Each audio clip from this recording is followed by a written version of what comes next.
Anthony Davis, LeBron James at Gabe Vincent, yan ang ating pag-uusapan. Final seconds.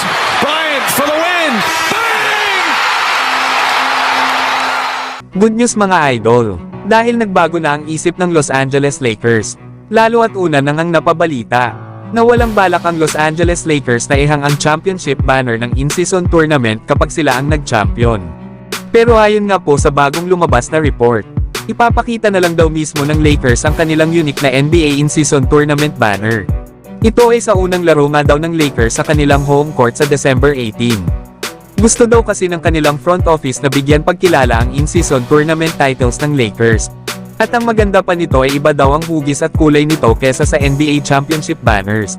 Napanigurado mga idol na maganda talaga ito lalo at first in-season tournament titles ito para sa NBA at Los Angeles Lakers. Samantalang pasok naman ang dalawang players ng Los Angeles Lakers para sa all-tournament team. At ito nga ay sila LeBron James at Anthony Davis na pinangunahan ng Lakers sa kanilang in-season tournament title. Kasama nga rin nila LeBron at Davis sila Kevin Durant, Giannis Antetokounmpo at Tyrese Haliburton. Kaya ganyan kabangis ang dalawang players ng Los Angeles Lakers. Paano ba naman hindi sila maisasama lalo at nag-a-average lang naman si LeBron sa in-season tournament ng 26 points, 8 rebounds at 7 assists. Na may shooting naman itong 56% sa field at 60% naman sa 3-point area. Habang si Anthony Davis naman ay nag-a-average din sa in-season tournament ng 20 points, 13 rebounds at 3 assists per game. Kaya sana ay maipagpatuloy nila Davis at LeBron ang maganda nilang performance sa regular season. Samantalang may maganda namang balita para sa Los Angeles Lakers. Dahil ang kanilang guard na si Gabe Vincent ay malapit ng maglaro.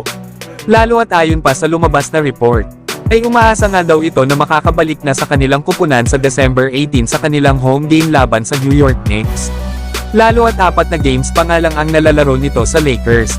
Nahuli pa nga itong naglaro ay noong October 30 dahil sa left knee effusion.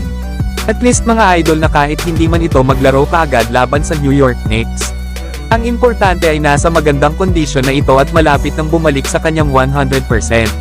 Napanigurado naman na gagawa agad ito ng malaking impact para sa Lakers. Na kailangan pa naman talaga ng kanilang kupunan ang isang sharpshooter. At dito nga kilala itong si Gabe Vincent, isama mo pa ang depensa nito.